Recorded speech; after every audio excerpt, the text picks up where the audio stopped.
සුබ දවසක්. අද වීඩියෝ එකෙන් ගේන්නේ විශේෂ දෙයක්. ඒ තමයි ඔයාලා බිම්මල් දැනට වගා කරන කට්ටියට සෞඛ්‍ය ගැටලුවක් ගැන තමයි අද වීඩියෝ එකෙන් කියලා දෙන්න හදන්නේ. ඒ තමයි ගොඩක් කට්ටිය දැන් බිම්මල් වගා කරද්දී ඔයාලා මාස්ක් එකක් පළඳිනවද?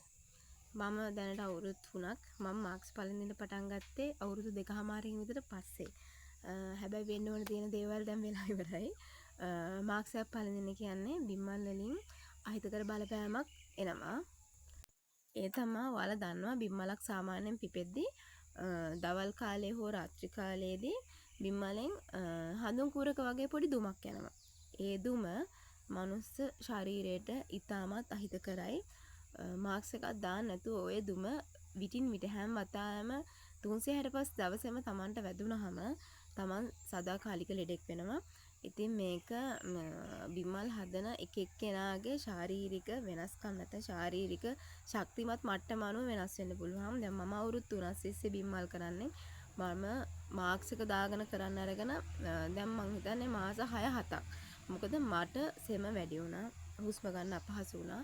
මාසයක් එක දිගට අඩු වෙන්නේ නැති සෙම හුස්ම ගන්න බෑ. තාමත් ඔයාලට කටහඬ පවා තේරෙන ඇති පොඩි වෙනසක්. ඒක අඩු වෙන්නෙම නැහැ. දැන් මාස්ක් පාවිච්චි කරාට ඉතින් වෙන්න තියෙන දේවල් වෙලා ඉවරයි. ඔයාලට මේ වීඩියෝ එක මම ගේන්නේ එකයි. ඔයාලා මේ බිම්මල් වගා කරනවා නම් වගාකරුවෝ මාස්ක් එකක් පළඳින්න මල් කාමරයට යද්දි මල් කඩද්දි වතුර ගහද්දි නැත්තම් පොට් අස් කරද්දි යම්කිසි මොකක් හරි වමනාවකට තමන් කොයිම වෙලාවක හෝ බිම්මල් කාමරයට යද්දි මාස්ක් එකක් පළඳලා යන්න. අර දැන් තියෙනවා රුපියල් 100ට මේ නාසයයි කටයි වැහෙන මාස්ක් එකක්. ඒකට වඩා තියෙනවා හොඳ එකක් රුපියල් 1000 ගණක් වගේ මට මතක හැටියට. නහය කට කන් දෙක මේ සියලුම දේවල් වැහෙනවා. ඇස් දෙකත් එක්කම මේ මූණත් එක්කම වැහෙනවා. ඇස් දෙක මේ පොඩි ග්ලාස් එකකින් තමයි බලන්න තියෙන්නේ. ඒක නෑම ෆුල් ෆේස් හෙල්මට් එකක් අපි කියන්නේ ඒ වගේ ඔයාලා දැකලා ඇති ඒක මේ මුළු මූණම කවර් වෙනවා. ඒ වගේ එකක් තියෙනවා නම් පාවිච්චි කරන්න. දීර්ඝ කාලීනව බිම්මල් කරනවා නම් ඒක අනිවාර්යෙන් පාවිච්චි කරන්න අවශ්‍යයි. නැත්තම් ඔයාලට සෙම හැදිලා කරගන්න වැඩ කරගන්න බැරි වෙයි. අපි ඉස්සර පොට් 15000ක් කරා මල් පැක 350 400 කැඩුවා. මං හිතන්නේ අවුරුද්දක් විතර 15000 කරා. ඉස්සරම මම පටන් ගත්තේ වගාමලු 250කින්. ඒ ආරම්භ කරපු එක තමයි පොට් 15000ක් දක්වා අවුරුදු 3ක් ඇතුළත කරේ. දැන් තියෙන ලෙඩ රෝග තත්ත්වයත් එක්ක මගේ අසනීප තත්ත්වෙනුත් එක්ක ඒ කියන්නේ සෙම අඩු වෙන්නේ නැහැ වෙන හේතුවක් නෙමෙයි. අර ලොකුවට කරන්නේ නැහැ. දැන් අපි පොට් 10000ක් විතර තමයි කරන්නේ. 15000 12000 බවට පත් වුණා. 12000 10000 බවට පත් වුණා. සමහර කාලවල ඉතින් 15000 දාගන්න අවස්ථාවල් තියෙනවා. නමුත් දැන් මම බිම්මල් කඩන්න යද්දි මාස්ක් එකක් පාවිච්චි කරලා යන්නේ. මම ලොකු මාස්ක් එකක් නෙමෙයි පාවිච්චි කරන්නේ. සාමාන්‍යයෙන් රුපියල් 100ට තියෙන මාස්ක් එක මම සාමාන්‍යයෙන් දවසට මාස්ක් දෙකක් අනිවාර්යෙන් පාවිච්චි කරනවා. ඒ කියන්නේ එක ඩබල් මාස්ක් එක ඩබල් කරලා දාන්නේ. මොකද අර හෙල්මට් එක මම පාවිච්චි කරන්නේ මට ඒ හෙල්මට් එක වගේ මුළු මූණම වැහෙන හෙල්මට් එක දැම්මහම දාඩිය දාලා ඇත්තටම කිව්වොත් ඒ ෆේස් හෙල්මට් එක වගේ දාන මාස්ක් එක දාපුවාම ඇඟට මූණට හරි අමාරුයි කියලා කියනවා. يعني හුස්ම ගන්න නහය ඇස් මේ මුළු ඔක්කොම වැහෙන නිසා ඔයාලා දන්නවා ඇති ඔයාලට පොඩක් බලන්න බිම්මල් කාමරයට ගියපුවාම පැයක්වත් එක දිගට ඉන්න බෑ බිම්මල් කාමරේ හරි අමාරුයි රස්නේ නිසා. රස්නේ කියන්නේ අමුතුම සැරක් එනවා. ඒ සැර නිසා ඉන්න බෑ. ඉතින් මාස්ක් එකක් දාගෙන මමත් මේ අවුරුදු 3ක්ම කරාට අවුරුදු 2කමාරක මාස්ක් දැම්මේ නැහැ. ඉතින් දැන් තමයි මාස්ක් එකක් දාගෙන කරන්නේ. දැන් වැඩ කරන කට්ටිය තමයි ගොඩක් අතුරට යන අසනීප තත්ත්වයක් තියෙන්නේ මගේ. එයාලට මාස්ක් පාවිච්චි කරලා තියෙන්නේ. ඔයාලට කියන්න තියෙන්නේ මාස්ක් එකක් පාවිච්චි කරන්න ලීකුඩු අරන අවස්ථාවවලදී මල් කඩද්දී පැකට් කරද්දී වතුර ගහන්න යද්දී බිම්මල් වගා කරන බිම්මල් වල වැඩ කරන සියලුම අවස්ථාවවලදී යම්කිසි සෞඛ්‍ය ආරක්ෂිත ක්‍රමවේදයක් පළඳින්න. උදාහරණයක් වශයෙන් තමයි මම මාස්ක් එකක් කිව්වේ. මේක ගොඩක් දැන් මගෙන් ඊට පස්සේ ආයි කන අයට ප්‍රශ්නයක් නැද්ද කියලා. කොහෙත්ම කන අයට බිම්මල් කන අයට මේක ප්‍රශ්නයක් වෙන්නේ නැහැ.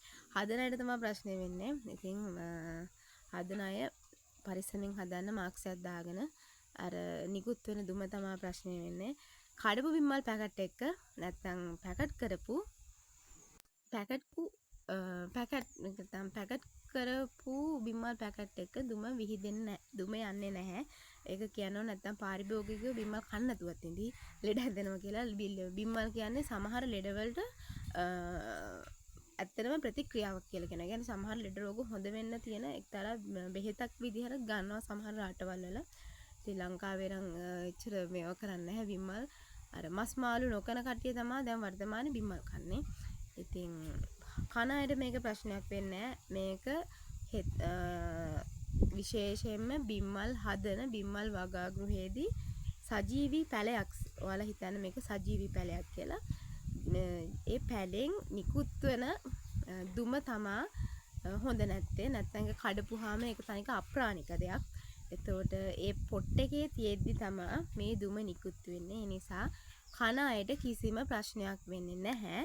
බිම්මල් පැකට් කරද්දි සහ කඩද්දි වගා ගෘහයට යද්දි විතරක් මේක පාවිච්චි කරන්න. කෑමට ගන්න අයට කිසිම ප්‍රශ්නයක් වෙන්නේ නැහැ බිම්මල් වලින්. මොකද 100%ක් මම ඒක මේව කළා කියන්නේ නැත්නම් කන හැමෝම ලෙඩ වෙන්න පුළුවන් සෙම හැදෙන්න පුළුවන් කියලා කියන්න මොනක් නැහැ. බිම්මල් හදද්දී ලීකුඩු වලින් අලුහුළු වලින් රයිස් පොලිෂ් ඒවා දාද්දී ඒ වගේ යන සැර ඒවා දාද්දී අපි මාක්සයක් දාන්න ඕනේ. ඊට අමතරව බිම්මල් කාමරයට යද්දී පැකට් කරද්දී ඔයාලා බිම්මල් ආශ්‍රිත බීජ දාද්දී සියලුම ක්‍රියාවල් කරද්දී මාක්සයක් දාන්න ඕනේ. හෙතෙම බිම්මල් පොට් එකේ තියෙන මලක තමා මේ දුම හඳුන් කූරක් වගේ පොඩි දුමක් යනවා. ඒ දුම තමා මිනිස් ශරීරයට අහිත කර එන්නේ. ඉතින් මේ වීඩියෝ එක බලලා කමෙන්ට් දාන්න පල්ලෙහින් ඔයාලට අවශ්‍ය දෙයක් තියෙනවා නම් බිම්මල් සම්බන්ධව යම්කිසි ගැටලු තියෙනවා නම් වෙලාව තියෙන අවස්ථාවලදී මම වීඩියෝ එකක් දාන්නම් පොඩි ඒවා ඔයාලට අවශ්‍ය යම්කිසි ගැටලුවක් තියෙනවා නම් ෆොටෝ එකක් හරි ඔයාලට දාන්න පුළුවන් කමෙන්ට් එකේ මේක මොකක්ද කියලා හරි අහන්න. ඒ ගැන මම දීර්ඝ වීඩියෝ එකකින් දාන්න පුළුවන්.